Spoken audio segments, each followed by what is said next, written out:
Part 2, Double the Trouble. If you have not watched the first part of this video, follow the link in the pinned comment below so you can connect the story from the beginning. This is my story. I'm Jane, a waitress at Marty's Diner, whose act of kindness turned her life around in an unexpected and dramatic way by a beggarly-looking old man whom she served. Don't forget to smash that subscribe button and give the bell a little tap-tap, so you'll be the first to catch every new story we drop. Let's keep the surprises coming, because the next one might blow your mind even more. Lightning explodes over Maplewood Avenue, turning the world outside Marty's Diner white-hot for one violent second before plunging everything back into storm-dark chaos.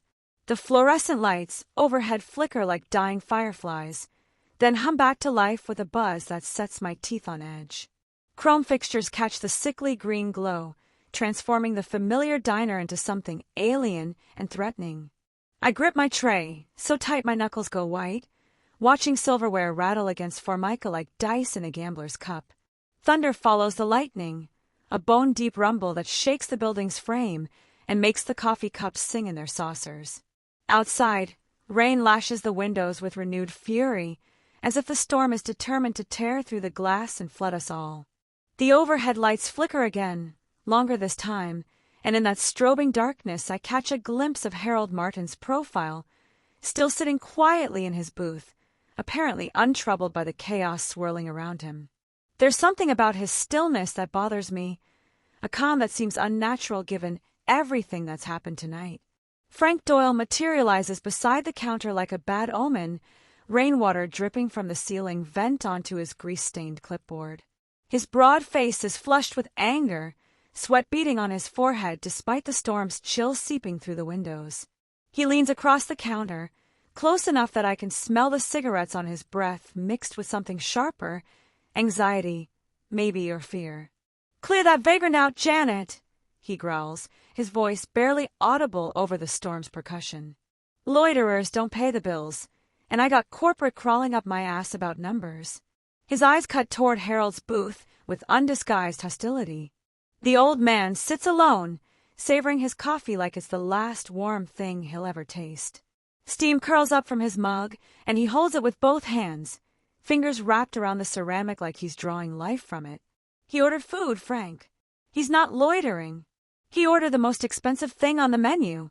Frank snaps back, his voice rising above the thunder. "You see that check? Ribeye special with all the fixings. That's $32 plus tax. You really think that hobo's got $40 burning a hole in his pocket?" My stomach drops. Harold ordered the ribeye. I told him about the meatloaf special, suggested something affordable. But when I checked the ticket spike beside the register, there it is in Benny's scratchy handwriting. Table 7, 12-ounce ribeye, med-rare, loaded potato, asparagus dinner roll. $40 with tax and tip. More money than I make in tips on a good night. More than I have in my apron pocket, my tip jar, and my checking account combined. The lights flicker again, casting everything in intermittent shadows.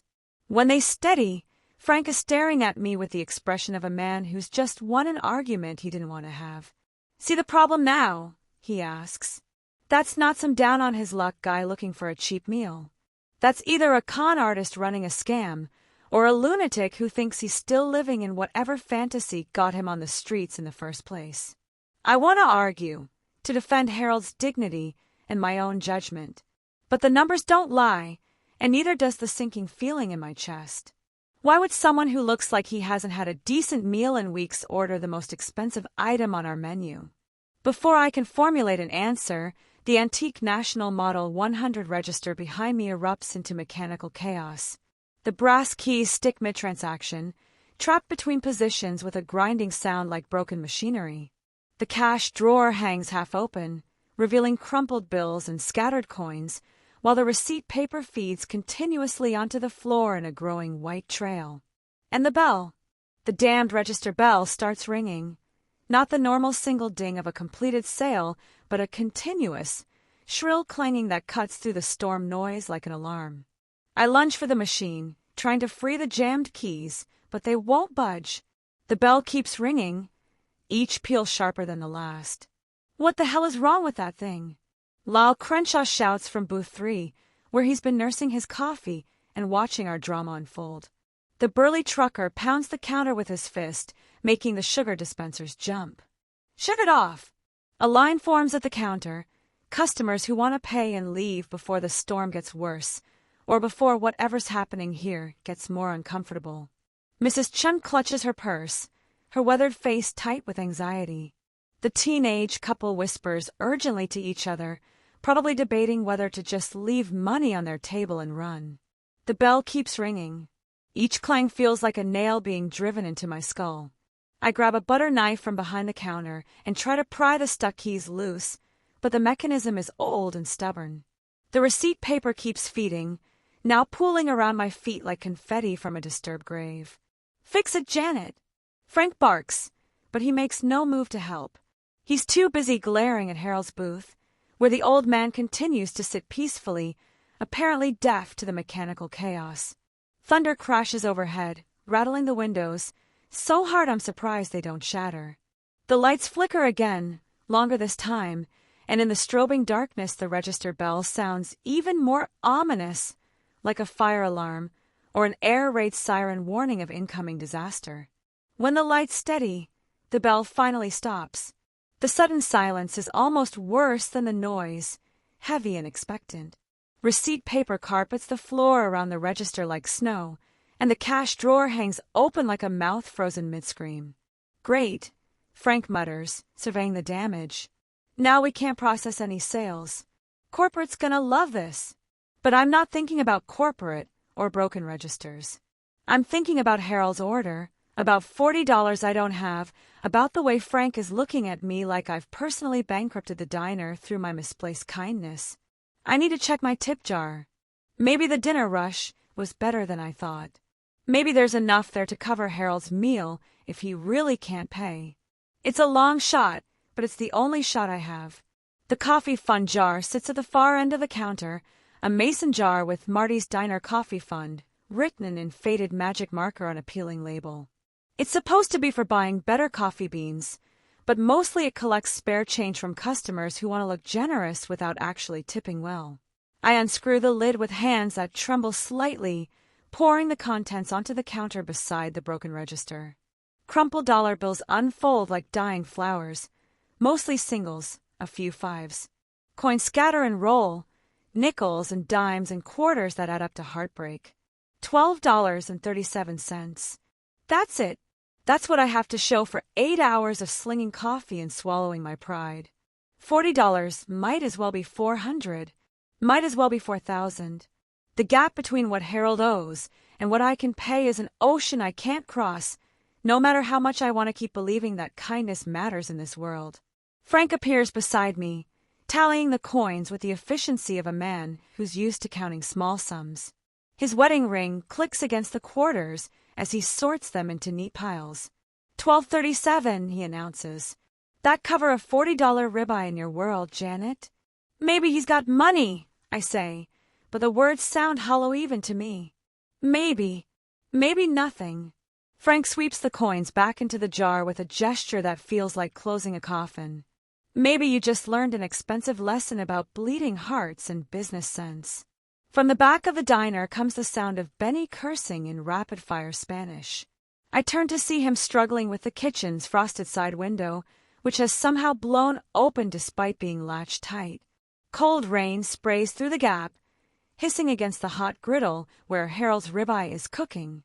"Madre de Dios!" Benny shouts, wrestling with the window frame. Water runs down his arms as he tries to force it closed. This thing was locked. I checked it twice. The window slams, shut with a bang that echoes through the kitchen, but not before soaking the area around the grill. Steam rises from the griddle where rainwater meets hot metal, creating a cloud that makes it hard to see. "You hear that?" Benny calls out, wiping his face with a dish towel. Right before it blew open, I swear I heard someone knock. 3 quick raps like this. He demonstrates against the steel-prep counter, rap, rap, rap. Frank and I exchange glances. There's no way someone could reach that window from outside. It's 8 feet off the ground, with no fire escape or ledge to stand on. "Wind," Frank says, but he doesn't sound convinced. Old building, old windows. Shit happens. The griddle hisses as Benny flips Harold's steak, the meat searing against cast iron that's probably older than all of us combined. Fat pops and spatters, filling the air with the smell of expensive beef cooking to perfection.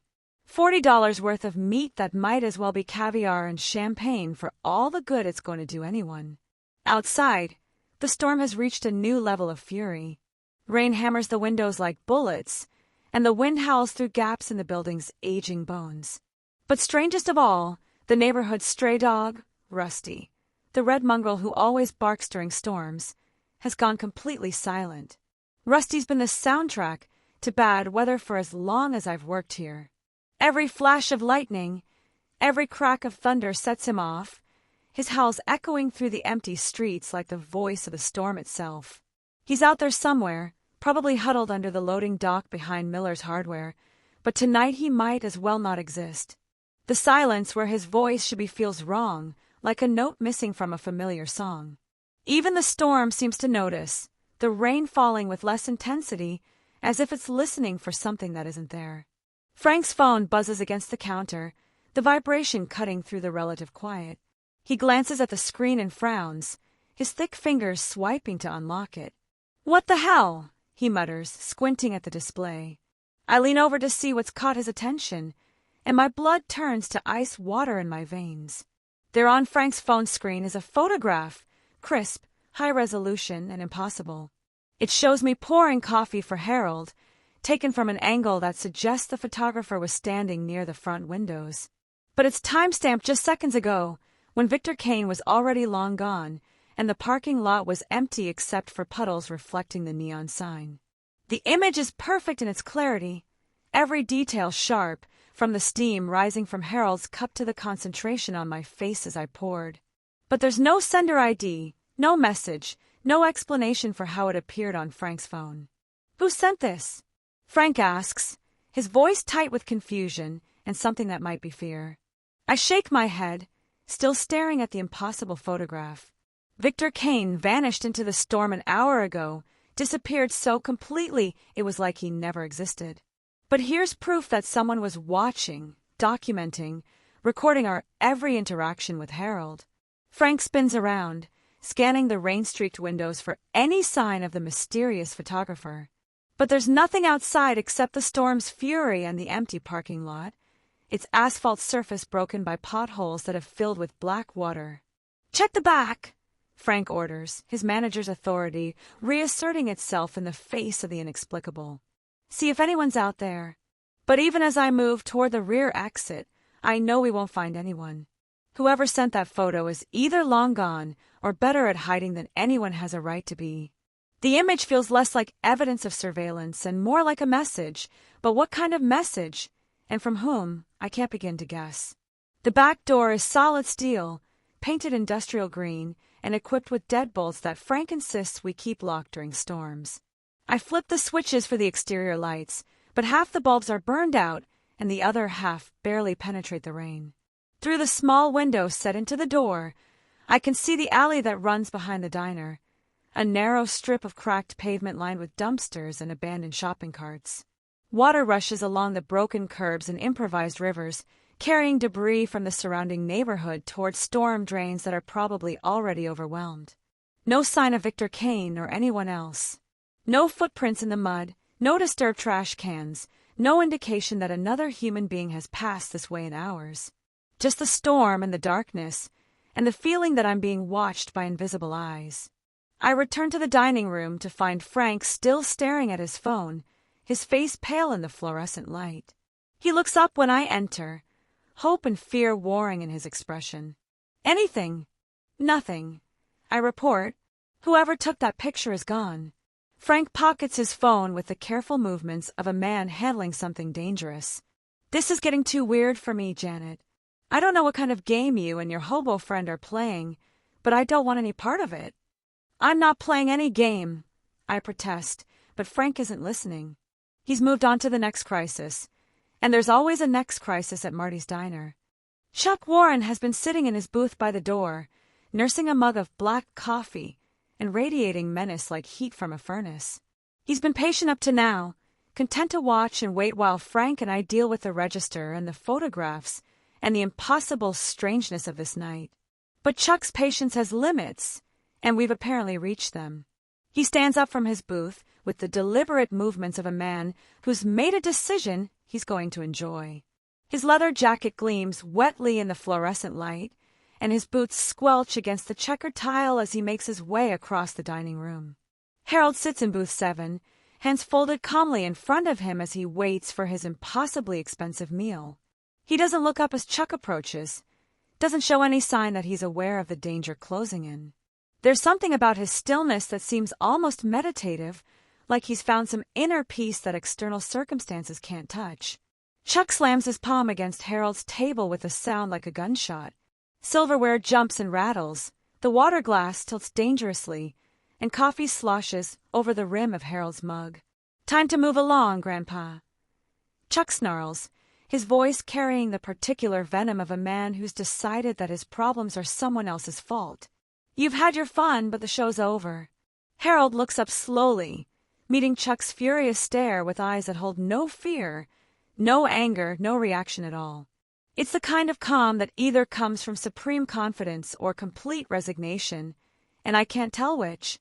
"I'm waiting for my meal," Harold says quietly. "I believe it should be ready soon." Chuck's face darkens at the polite response. He leans forward, using his bulk to crowd Harold against the booth's back, his hands planted on the table like he's marking territory. "Your meal? You mean the meal you can't pay for?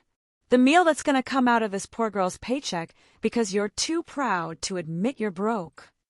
Harold merely folds his hands, and I swear I see the faintest trace of a smile cross his weathered features. It's not the smile of someone who's been caught in a lie. It's something else entirely, something that makes Chuck's fury burn even hotter. "We'll see," Harold says. "That's all. Just we'll see." Delivered with the kind of quiet confidence that drives bullies to distraction. Chuck's hands clench into fists, his breathing gets shallow, and I can see him working himself up to violence. I'm moving before I fully realize it, crossing the dining room with my heart hammering against my ribs. Frank shouts something behind me, but his words are lost in the thunder that chooses that moment to shake the building's frame. Chuck grabs Harold's threadbare sleeve and yanks, trying to haul the old man out of the booth by force. Harold doesn't resist, but he doesn't cooperate either. He simply goes limp, making himself dead weight that Chuck has to support. "Get up!" Chuck snarls, pulling harder. I said get up and get out. That's when I shove him. It's not a gentle push or a polite intervention. It's 2 hands planted firmly against Chuck's broad chest, followed by every ounce of strength I can muster. He stumbles backward, more surprised than hurt, but surprised enough to let go of Harold's sleeve. A plate of half-eaten fries skids off the table in the chaos, hitting the checkered floor with a crash that echoes through the suddenly quiet diner. Ceramic shards scatter across the tiles like broken teeth, and grease splatters up my apron in abstract patterns that look like abstract art or crime scene evidence. "Janet, what the hell?" Frank starts, but his words are cut off by another voice, this one coming from the kitchen. "Back off, Warren, or I'll call the real cops this time." Benny bursts through the swinging doors, wielding a greasy metal spatula like a weapon. He's maybe half Chuck's size, but there's something in his eyes that suggests he's willing to make up the difference with kitchen implements in righteous fury. He plants himself between Chuck and Harold, the spatula raised and ready, steam curling from his sweat-soaked Red Sox cap. His free hand grips a dish towel that's stained with what I hope is marinara sauce. "You touch that man again," Benny says, his voice steady despite the circumstances, "and you're gonna find out how hot the spatula still is." Chuck looks from Benny to me to Harold, calculating odds and consequences. The diner has gone completely quiet except for the storm outside and the occasional pop from the griddle where Harold's steak continues to cook. Mrs. Chun has pressed herself into the corner of her booth, clutching her purse like it's a life preserver. The teenage couple has abandoned all pretense of eating, their eyes wide with the kind of fascination that comes from watching someone else's crisis unfold. Frank tries to restore order, stepping between all of us with his hands raised like a referee calling a timeout. But before he can speak, the broken register behind him comes to life again, its bell ringing once, a single, clear note that seems to cut through the tension like a blade. Everyone freezes. The bell rings again, then again, settling into the same continuous clatter that plagued us earlier. Frank spins around to stare at the machine, but this time there's no one near it, no jammed keys or stuck mechanism to explain the noise. The register drawer slides open by itself, coins spilling onto the floor in a cascade of silver and copper. The receipt paper starts feeding again, unrolling in a steady stream that pools around Frank's feet like mechanical snow. And through it all, Harold sits quietly in his booth, hands folded, watching the chaos with the same calm expression he's worn all evening. If anything, he looks amused, not the bitter amusement of someone enjoying others' misfortune, but something warmer, something that looks almost like pride. The kitchen timer chooses that moment to go off, its shrill beeping adding to the cacophony. Benny looks back toward the grill, then at Chuck, clearly torn between his duty to the food and his desire to keep the peace. "Steak's done," he announces. "Medium rare, like you ordered it." He's talking to Harold, but his eyes never leave Chuck's face. The spatula in his hand gleams dully under the fluorescent lights, a reminder that some battles are worth fighting regardless of the odds. Chuck Warren stands in the middle of the dining room, surrounded by the debris of broken plates and mechanical chaos, his authority challenged by a cook with a spatula and a waitress who's probably half his weight. The storm outside has reached a new level of intensity, rain hammering the windows with such force that it sounds like machine gun fire. Frank struggles to turn off the register, but the buttons don't respond. The bell keeps ringing, the drawer stays open, and the receipt paper continues its relentless march toward the floor. He looks like a man who's lost control of his own establishment, his face flushed with embarrassment and growing panic. "Everyone just calm down," he says, but his voice cracks on the words. "Let's all just—" That's when the police lights appear outside, red and blue strobes cutting through the storm like colored knives. The light reflects off the rain-slicked pavement and the diner's windows, turning everything into a kaleidoscope of law enforcement authority. Two figures emerge from a patrol car, their forms barely visible through the storm's fury. They move with the purposeful stride of people who are used to walking into chaos and imposing order through sheer presence. The bell over the door jangles as they enter, water streaming from their rain slickers onto the tile floor that's already littered with broken ceramic and spilled grease. The first officer is a compact woman with graying hair and the kind of eyes that have seen everything at least twice. Her partner is younger, taller, with the ramrod posture of someone still trying to prove himself worthy of the badge. Officer Carla Mendez scans the dining room, taking in the broken plate, the scattered customers, the mechanical chaos of the malfunctioning register. Her partner, Officer Brian Holt, has his hand resting casually on his radio, ready to call for backup if the situation requires more than 2 cops to handle. "We got a call about a disturbance," Mendez says, her voice cutting through the register's continuous bell like a blade through silk. "Someone want to tell me what's going on here?" But she's not looking at Frank or Chuck, or even Harold. She's looking directly at me, her dark eyes holding mine with the intensity of someone who's already decided I'm the key to whatever puzzle brought her here tonight. "We're looking for Janet Alvarez," she says, and every head in the diner swivels toward me like I've suddenly become the most interesting person in the room. My mouth goes dry. The broken register bell keeps ringing, and somewhere in the back of my mind I register that Harold's steak is getting cold while we all stand here frozen in this moment of impossible complexity. I'm holding Harold's check in my trembling hand, the piece of paper that represents $40 I don't have in a decision I made that seemed right at the time but feels more dangerous by the second. "I'm Janet," I manage, my voice barely audible over the mechanical chaos in the storm outside. Officer Mendez nods like she expected nothing less. "We need to talk." Do you love stories with jaw-dropping twists? Then don't just watch. Join the crew. Smash that subscribe button and give the bell a little tap-tap, so you'll be the first to catch every new story we drop. Let's keep the surprises coming, because the next one might blow your mind even more.